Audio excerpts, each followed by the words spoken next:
Next आंदा है demonstrative pronoun, ठीक है, नेक्स्ट कैटेगरी आ गई। Demonstrative pronoun used for nouns to point out objects, कादे लई? Point out objects, this that these those, ठीक है। जिवें मैं कहां this is my book,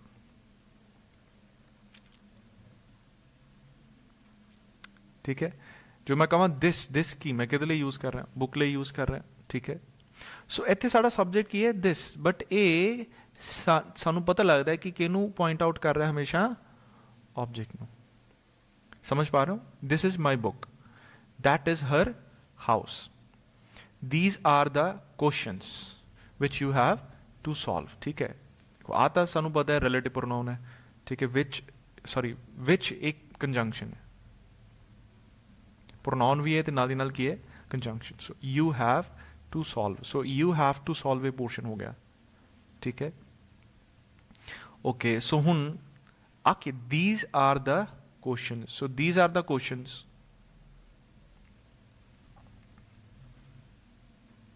so these are the questions. So these की है क्वेश्चंस। मैनू दसो समझ पा रहे हो कि नहीं?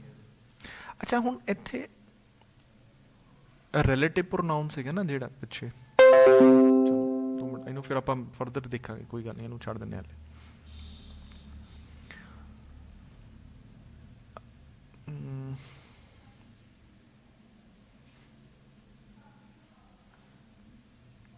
आ क्लियर हो गया डेमोस्ट्रेटिव प्रोनाउन, ठीक है।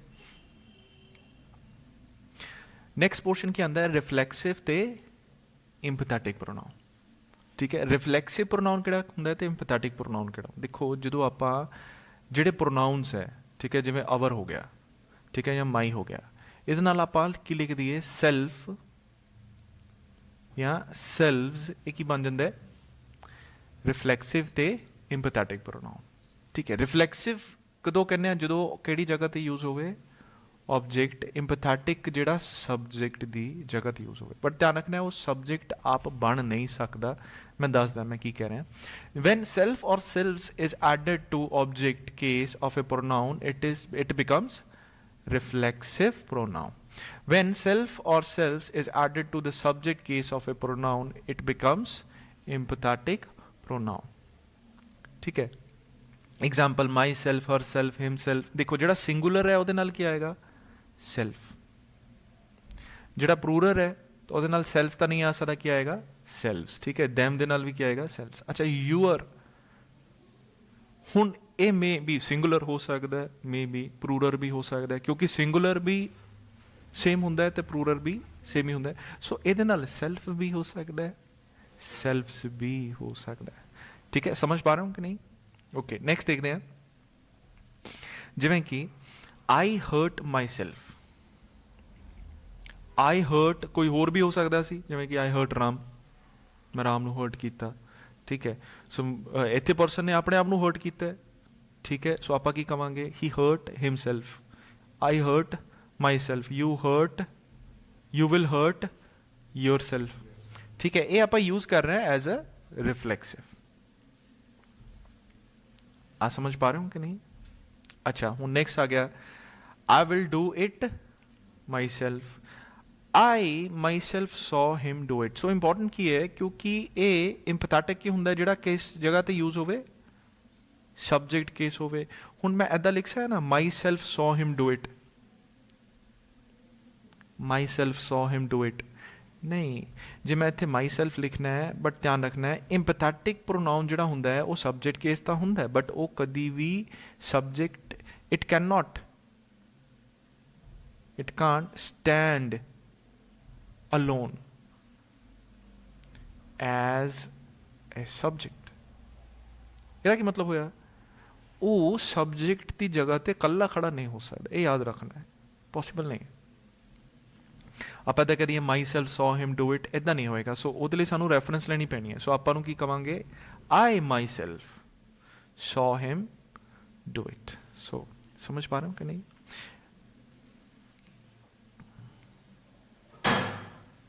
ठीक है। You yourself can explain best. ਆਪਾਂ ਇੱਦਾਂ ਲਿਖੀਏ you yourself can explain best. ਠੀਕ ਹੈ, ਲੈਟ ਸਪੋਜ਼ ਤੁਸੀਂ क्वेश्चन च देखिया, किसी भी एग्जाम च देखिया, इधर लिखा हुआ है your self can explain best, वो सही होएगा कि गलत? गलत हो जाएगा। सो सानू की लिखना पड़ेगा you yourself can explain best. She herself said so, so can we say herself said so? No, so it should be she herself said so. So इत्थे शी इंपॉर्टेंट है तो इत्थे की important है you. सो ये नाल ही आप लिख सकते। मैंने दोस्तों रिफ्लैक्सिव भी एकदम क्लियर हो गया, एम्पैथेटिक भी एकदम क्लियर हो गया, कन्फ्यूजन तो नहीं है।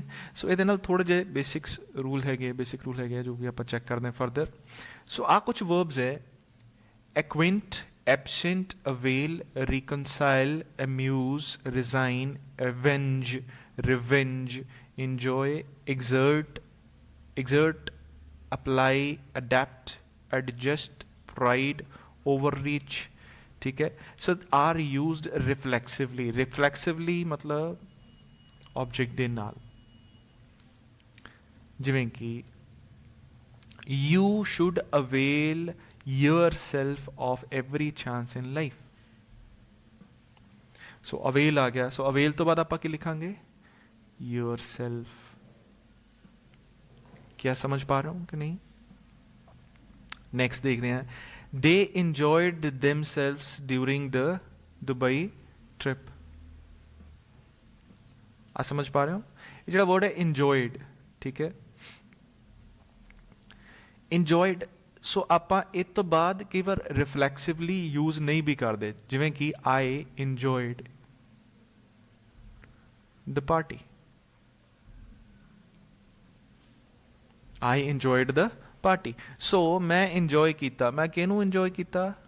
पार्टी नू। इत्थे मैं किनू इंजॉय कर रहा है? अपने आप नू। दुबई दी पार्टी च मैं आप इंजॉय किया, काइंड ऑफ। समझ पा रहे हो कि नहीं? कंफ्यूजन हो रही? ठीक है, सो ध्यान रखना है। So they enjoyed themselves during the Dubai party. So उन्होंने इंजॉय किया कि दुबई पार्टी नहीं कह रहा, दुबई पार्टी दे समय की गल कर रहा। वो इंजॉय तो उन्हें आप ही किया, अपने आप इंजॉय किया उन्हें। समझ पा रहे हो? अच्छा, देखते हैं नेक्स्ट, देखते हैं। She punishes himself of his every mistake. ठीक है, वो अपने आप को पनिश कर दिए हर एक मिस्टेक दे नाल। वो अपने आप को पनिश करता अपनी हर एक मिस्टेक दे लई। इत्थे कोई होर भी हो सकता है, बट इत्थे अपने आप को कर रहा है। करेक्ट। मैं दोस्तों समझ पा रहा हूं कि नहीं?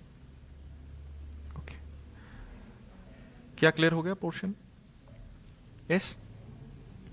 ਇਹ ਚੋਂ कुछ पोर्शन इदां ने ਜਿਹੜੇ कि जिवें कि अवेल, एक्विंट,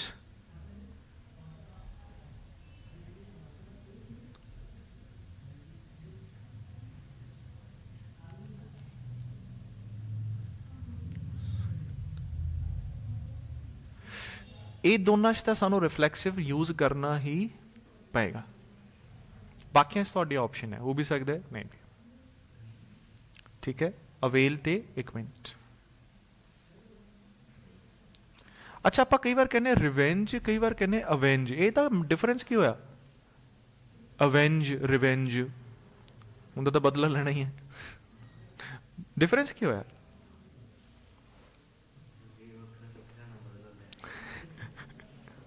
देखो, अवेंज हुंदा है जस्टिस। जे किसी ने कोई गलत काम किया, ਉਹਦੇ ਅਕੋਰਡਿੰਗਲੀ ਉਹਨੂੰ सज़ा दी जाए, ਉਹਦੇ ਲਈ फाइट करना, जस्टिस ਲਈ फाइट करना। समझ पा रहे हो कि नहीं? रिवेंज ਹੁੰਦਾ ਹੈ पर्सनल ग्रज। रिवेंज ਕੀ ਹੁੰਦਾ ਹੈ? Personal grudge. फॉर एग्जाम्पल उन्हें ਜਾਂ ਹੁਣ फॉर एग्जाम्पल ਜਿਵੇਂ ਕਿਸੇ ਇੱਕ ਬੰਦੇ ਨੇ ਦੂਸਰੇ ਬੰਦੇ ਦੇ ਰਿਲੇਟਿਵ ਨੂੰ ਮਾਰਤਾ। ਹੁਣ ਜਿਹੜਾ ਉਹ ਜਿਹਦੇ ਰਿਲੇਟਿਵ ਨੂੰ ਮਾਰਤਾ, ਉਹ ਹੁਣ पर्सनल ਲੈ ਲਿਆ ਉਹਨੇ। ਨਹੀਂ ਕਾਨੂੰਨੀ ਨਹੀਂ, ਉਹਨੇ पर्सनल ਲੈ ਲਿਆ ਤੇ ਉਹਨੇ ਰਿਵੈਂਜ ਦੇ ਵਿੱਚ ਉਹਨੂੰ ਦੂਸਰੇ ਨੂੰ ਮਾਰ ਦਿੱਤਾ। ਠੀਕ ਹੈ, ਉਹ ਰਿਵੈਂਜ ਲਿਆ ਉਹਨੇ। ਕੀ ਲਿਆ? ਰਿਵੈਂਜ। ਹਾਂ, ਜੇ ਉਹ ਫਾਈਟ ਕਰਦਾ, ਅਦਾਲਤ 'ਚ ਜਾਂਦਾ, ਜਿਹੜੀ ਪ੍ਰੋਪਰ ਜਸਟਿਸ ਹੋਵੇ, ਜਿਹੜਾ ਪ੍ਰੋਪਰ ਸਹੀ ਹੋਵੇ। ਠੀਕ ਹੈ, ਜੇ ਕੋਈ ਗਲਤ ਕੀਤਾ ਹੈ ਉਹਦੇ ਲਈ ਉਹਨੂੰ ਉਨੀ ਸਜ਼ਾ ਮਿਲੇ। So avenge. I will take avenge, I will take revenge. दोनों च डिफरेंस हो जाएगा। सो वो कानूनी वे, प्रॉपर वे दे नाल उतों उन्होंने सज़ा दिलवाएगा। ਰਿਵੈਂਜ 'ਚ ਉਹ ਕਹਿੰਦੇ ਨਹੀਂ ਮੈਂ ਸਿੱਧਾ ਹੀ ਆਪ ਹੀ ਕੰਮ ਕਰ ਦੇਣਾ।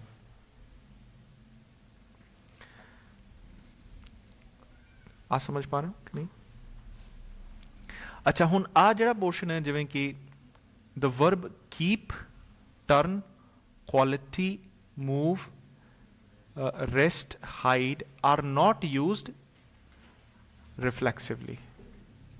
ਇਹ ਰਿਫਲੈਕਸ, ਇਹ ਤੋਂ ਬਾਅਦ ਆਪਾਂ ਰਿਫਲੈਕਸਿਵ ਜਿਹੜਾ ਪ੍ਰੋਨਾਉਨ ਹੈ ਉਹ ਯੂਜ਼ ਨਹੀਂ ਕਰਨਾ ਕੀਪ ਤੋਂ ਬਾਅਦ। ਖਾਸ ਕਰ ਤੁਸੀਂ ਕਿਹੜਾ ਯਾਦ ਰੱਖਣਾ ਵਰਡ? ਕੀਪ। ਕੀਪ, ਕੀਪ ਦਾ ਮਤਲਬ ਕੀ ਹੁੰਦਾ ਹੈ? ਨਹੀਂ, ਹਾਂ ਠੀਕ ਹੈ, ਕੀਪ ਦਾ ਮਤਲਬ ਰੱਖਣਾ ਵੀ ਹੁੰਦਾ ਹੈ। ਸੋ if I say he was qualified for the post, ठीक है, ਕੁਆਲੀਫਾਈਡ ਵਰਡ ਆਇਆ ਇੱਥੇ। ਸੋ ਇੱਥੇ ਕੁਆਲਿਟੀ ਲਿਖੋਗੇ ਤੇ ਕੁਆਲਿਟੀ ਨਹੀਂ ਆਣਾ ਸੀ, ਇੱਥੇ ਕੀ ਆਣਾ ਸੀ? ਕੁਆਲੀਫਾਈਡ ਆਣਾ ਸੀ। ਕੁਆਲੀਫਾਈ, ਕੁਆਲਿਟੀ ਲਿਖੋਗੇ, ਕੁਆਲੀਫਾਈ, QUALIFY ਆਣਾ ਸੀ।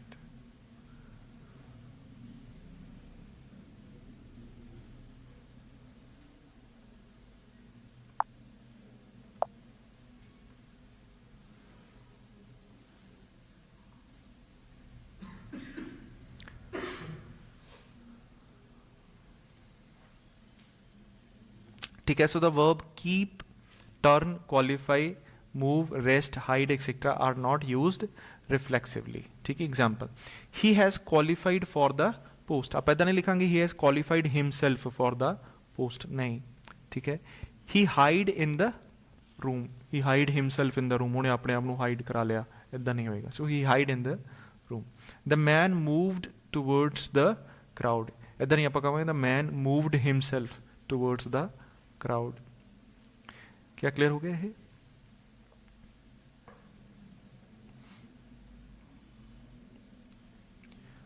डिस्ट्रीब्यूटिव प्रोनाउन, डिस्ट्रीब्यूटिव प्रोनाउन किहड़े हुंदे है? Used for individuals and objects referring to them as one at a time, जिवें ईच, एवरी, ठीक है, आइदर, नाइदर, नन, एवरीवन। देखो इत्थे हुण ध्यान देना है, वन एट ए टाइम। समझ पा रहा हूँ मैं कि क्या? One at a time. So ये यूज किया जाता है इंडिविजुअल्स के लिए या फिर ऑब्जेक्ट्स लिए भी हो सकता है, बट उन्होंने रैफर किया जाता है वन एट ए टाइम। ठीक है, इदा मैं क्यों कर रहा वन एट ए टाइम, इतना फोकस क्यों कर रहा है? देखो each, every, either, neither,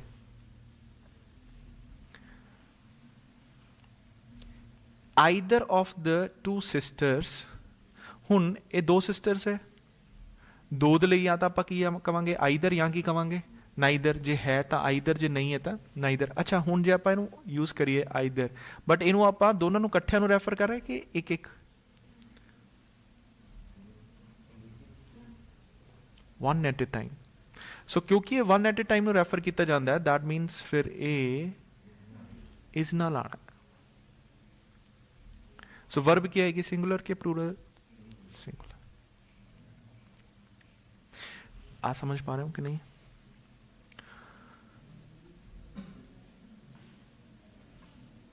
neither of his arms is defective, singular. That means इनू रैफर किया जा रहा है, आर्म्स तो दो ही होंगी है ना, one at a time. Each of the men, सब तो पहले ध्यान तो यह रखना है आइदर जे नाइदर है, of the, of the, of the तो बाद जिहड़ा नाउन आना है वो सिंगुलर नहीं हो सकता, वो की होना चाहिए? हमेशा प्लूरल होना चाहिए। ये फर्स्ट ऑफ ऑल बड़ा इंपॉर्टेंट है। जे मैं इदा वन ऑफ द भी लिखदा, वन ऑफ द बॉय, ये गलत हो जाएगा, कि लिखना पड़ेगा बॉयज। ठीक है, many of the boys, most of the boys, some of the boys, इतने बॉय नहीं लिख सकता, कि लिखना पड़ेगा बॉयज। इतने एक बार टर्म ये भी ध्यान रखनी है, समटाइम्स वी से 1/10, की कहने हैं 1/10। आ समझ पा रहे हो कि नहीं? 1/10 या आप की कहने हैं अ 10th या अ 5th। 1/10 या अ फिफ्थ या 1/5 या अ फिफ्थ। 1 का मतलब कि अ हो गया कि नहीं, अ 10th भी कह सकते हैं आप। 10 की होंगे सानू पता है 10 इदा होंगे। 10th की होंगे 10th आ होंगे। 10 की होंगे दिस इज 10। 10th की होंगे दिस इज 10th। अच्छा ये 1/10 का मतलब होंगे 1 आउट ऑफ 10। आ समझ पा रहे हो कि नहीं? अच्छा जो 1 आउट ऑफ 10 है तो वर्ब की आना है सिंगुलर, इज आएगा। आ समझ रहे हो? जो मैं 1 की जगह 3 कर दा, इतने की बन जाएगा, कि लिखना पड़ेगा। आ समझ पा रहे हो कि नहीं? कोई कंफ्यूजन तो नहीं? 3/5 भी तो करने ना आप, 3/10 भी तो करने ना आप। ठीक है, इस तरह लिखांगे 3/5, 3/5, 3 आउट ऑफ 5। आई होप तुम क्लीयर हो रहा है कि नहीं? जनरली आप इतने 3/5 इस तरह नहीं लिखते, 3/5 ऐदा लिखते हैं। 3/5 1/10, 3/10, 1/10 हो सकता है बट 3/10। ठीक है, 3/5। समझ पा रहे हो कि नहीं? ओके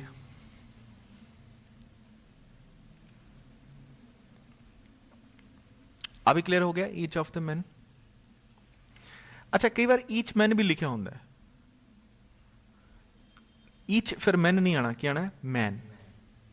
अच्छा पर जो ऐदा हो ईच ऑफ द, फिर मैन नहीं आना, फिर क्या आना है? मैन। ईच बॉय होंगे, ठीक है, each of the,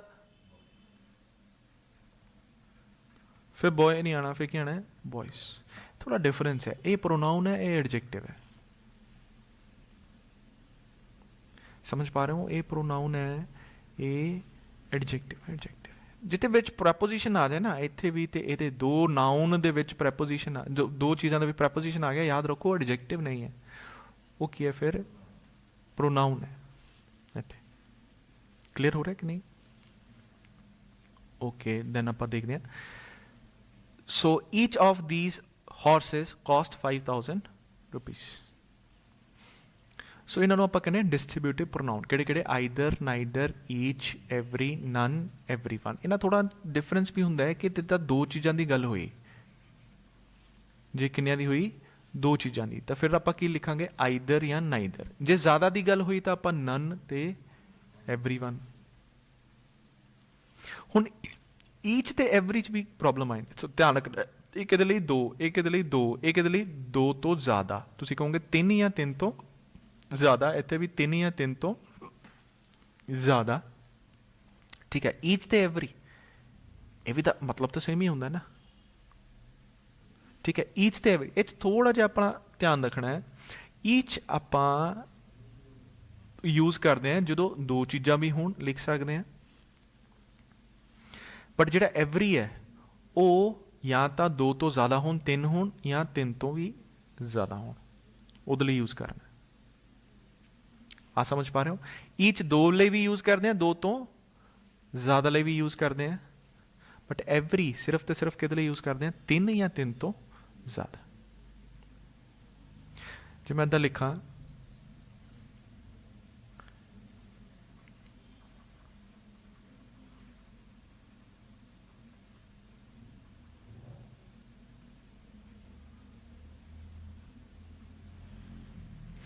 every of these two sisters, ये गलत हो जाना है।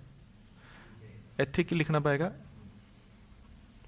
अच्छा हुण जे मैं इत्थे 2 की जगह 3 करदा, फिर ईच भी आ सकता है ते एवरी भी आ सकता है। सो तो की समझ आता है? ईच जे दो है तो सिर्फ ईच, बट जे दो तो ज़्यादा है या तो, हाँ दोनों सही है, ईच भी लिख सकते, एवरी भी लिख सकते, दोनों सही है, कोई गलती नहीं।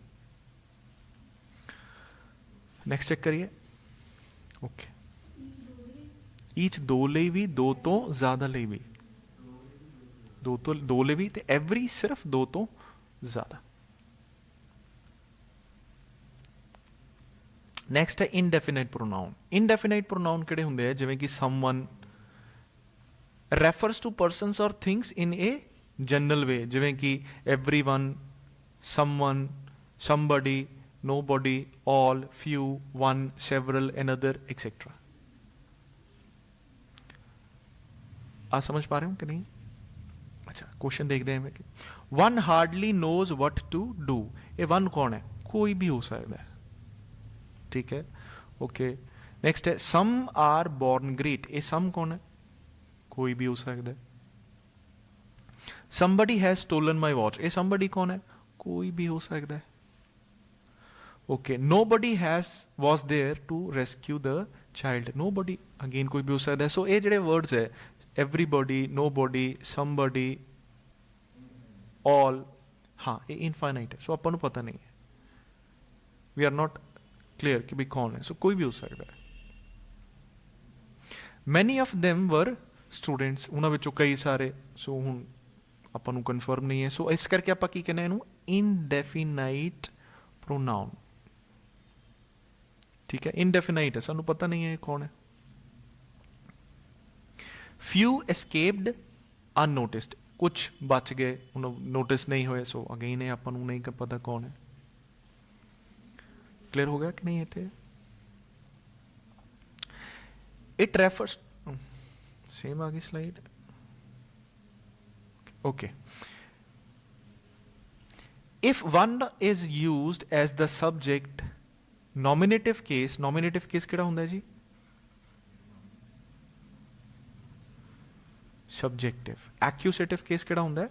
ऑब्जेक्टिव, ठीक है। जे वन यूज किया गया है एज अ सब्जेक्टिव केस, ध्यान रखना है, नॉमिनेटिव केस किहड़ा हुंदा है? Subjective case. मतलब वन, हुणे आपां पिछे एक सेंटेंस देखिया ना जिथे लिखिया सी one does not know what to do, so case nominative case one, and the objective pronoun oneself is used।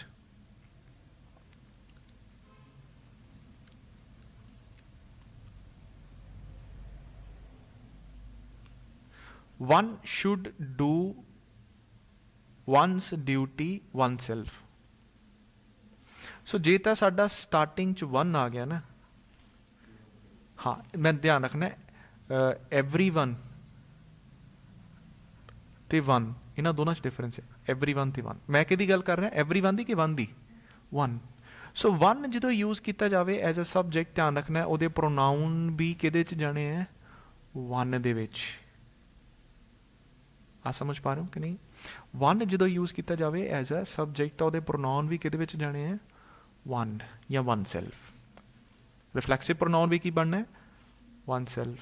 तो दूसरा प्रोनाउन भी की बनना है, ऑब्जेक्टिव केस का प्रोनाउन भी की बनना है? वन। क्या समझ पा रहे हो कि नहीं? One should keep one's promise. आप इतने नहीं लिखांगे वन शुड कीप हिज और हर प्रॉमिस, सो आप लिखांगे one should keep one's promise. क्या क्लियर हो गया? So one as a subject use किया है, तो ऑब्जेक्ट के केस जगह पर भी आप लिखना है? वंस।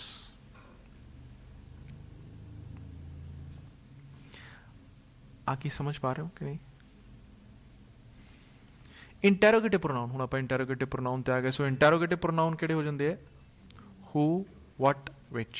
ये तुसीं देखिया सी होम, हूम, ठीक है। ते जिवें कि हू टुक माई बैग, सानूं पता है कौन है? नहीं। अच्छा हुण आपां देखते हैं जी रिलेटिव प्रोनाउन भी, इंटैरोगेटिव प्रोनाउन भी, फिर दोनों च डिफरेंस की होया? ये रिलेटिव प्रोनाउन भी है तो इंटैरोगेटिव भी प्रोनाउन है, बट इस डिफरेंस की है? डिफरेंस देखो, आ देखो हू टुक माई बैग, ये क्वेश्चन मार्क है। जे मैं कहा he is the boy who works hard, ये कोई क्वेश्चन पूछा गया है? नहीं। इत्थे जिहड़ा वर्ड है ना हू, वो क्या गया? ये लड़का है, ये वो लड़का है, द बॉय मतलब ये वो लड़का है जिहड़ा मेहनत करता है, कड़ी मेहनत करता है। सो इत्थे जिहड़ा हू है ਇਹਦਾ मतलब है जिहड़ा। किरणदीप कौर इत्थे है कोई? उधर लै लो, भेज दो उन्होंने। मैं 2 मिनट आ गया हुणे।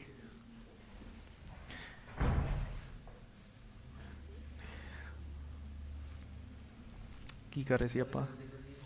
अच्छा ठीक है, सो देखो ठीक है, सो जिवें आपां एक होर सेंटेंस लिख लेने, दिस इज जब आपां सैकेंड क्वेश्चन कीता सी, दिस इज द हाउस, ठीक है, this is the house which belongs to my uncle.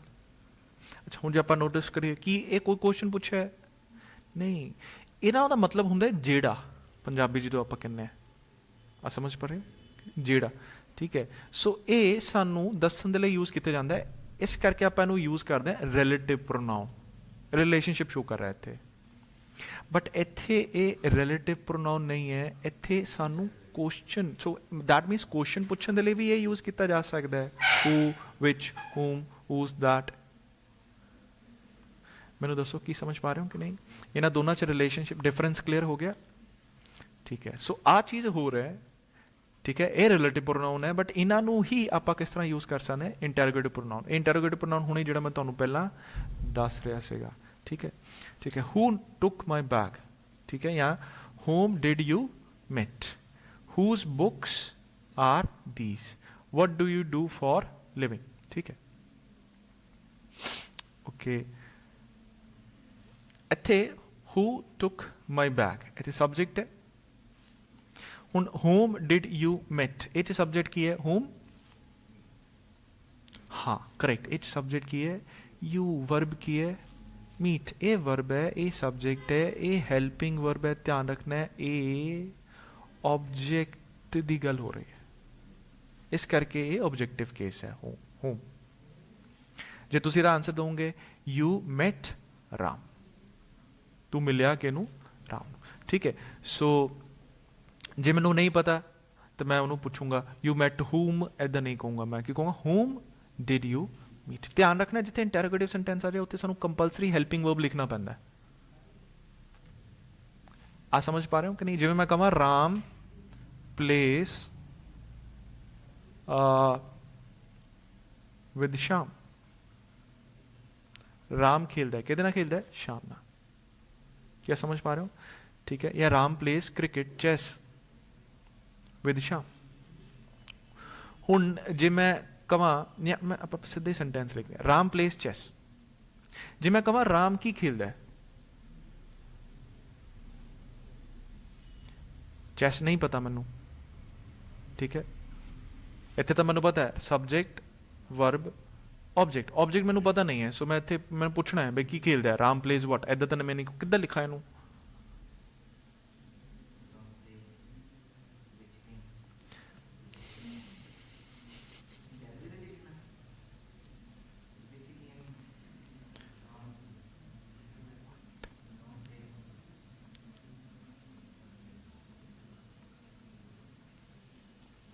Ram subject play verb, इत्थे जिता इज, राम इज प्लेइंग हुंदा, की हुंदा, राम इज प्लेइंग, तो इज मोरे आ जांदा।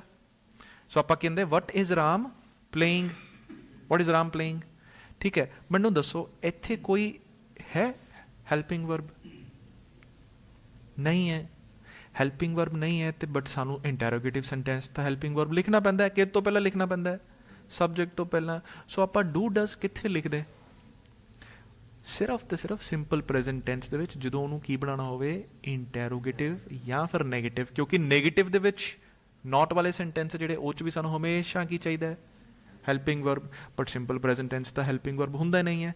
कंटीन्यूअस च भी हुंदा है, परफेक्ट च भी हुंदा है, परफेक्ट कंटीन्यूअस च भी हुंदा है, किहदे च नहीं हुंदा, सिंपल प्रेजेंट टेंस। उत्थे आपां फिर डू डज इंट्रोड्यूस करदे हां on the basis of plural ते सिंगुलर।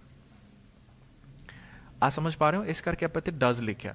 सो जो तुसीं लिखिया इत्थे देखिया डिड लगा, दैट मीनस ध्यान रखना है यू मीट लिखे ना, इत्थे मैट होएगा, ठीक है। बट जो इनू इंटैरोगेटिव सेंटेंस कन्वर्ट करता तो सानू हेल्पिंग वर्ब चाहिए, हेल्पिंग वर्ब फिर डज या डू तो आएगा नहीं, कि आएगा डिड, डिड यू मीट, कि तू मिलिया सी, ते मतलब को तू किनू मिलिया सी, होम डिड यू मीट।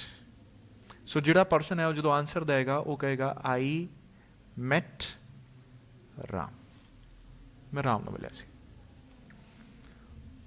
मैनू दसो कि क्लीयर हो रहा है कि नहीं? अच्छा, whose books are these, ये किताबां किहदियां हैं, what do you do for living, ਤੂੰ ਲਿਵਿੰਗ ਲਈ ਕੀ ਕਰਦਾ ਹੈ?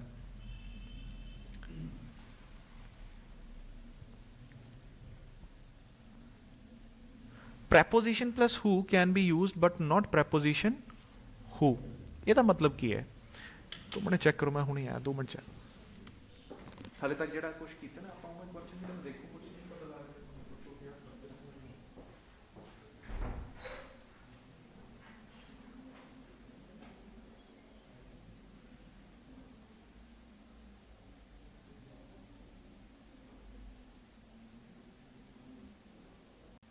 ਅੱਛਾ ਦੇਖੋ,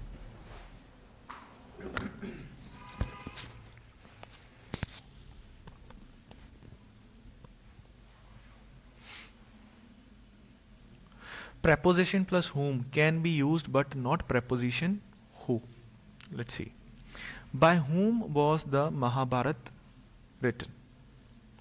ਕੀ ਲਿਖਿਆ ਹੈ? By whom was the Mahabharat written? ਆਪਾਂ ਇੱਦਾਂ ਵੀ ਲਿਖ ਸਕਦੇ ਹਾਂ।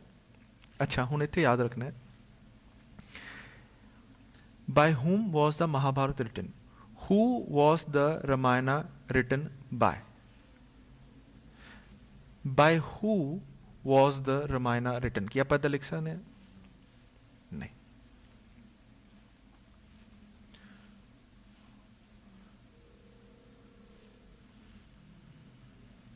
If preposition is used at the end of the sentence, then who comes at the beginning of the sentence.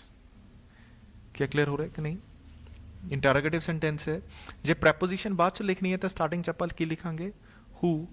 ਜੇ ਆਪਾਂ ਸਟਾਰਟਿੰਗ 'ਚ ਹੀ ਪ੍ਰੈਪੋਜੀਸ਼ਨ ਲਿਖਣੀ ਹੈ ਤਾਂ ਫਿਰ ਉਹਦੇ ਨਾਲ ਕੀ ਲਿਖਣਾ ਪਏਗਾ? ਕਲੀਅਰ ਹੈ ਕਿ ਨਹੀਂ? ਆਈ ਹੋਪ ਤੁਹਾਨੂੰ ਇਹ ਕਲੀਅਰ ਹੋ ਗਿਆ।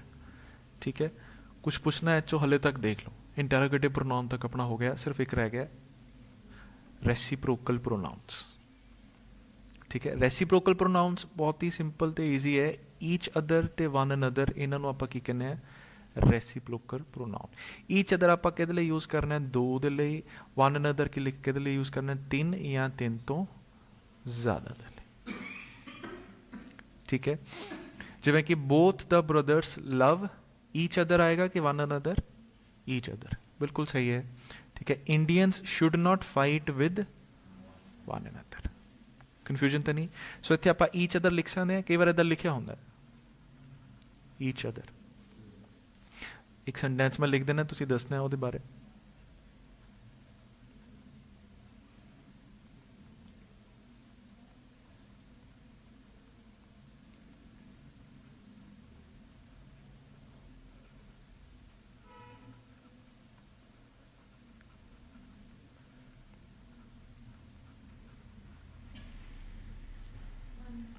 ਵਨ ਅਨਦਰ, ਈਚ ਹੋ ਗਿਆ ਨਾ, ਈਚ ਤਾਂ ਫਿਰ ਕੀ ਹੋਣਾ ਸੀ?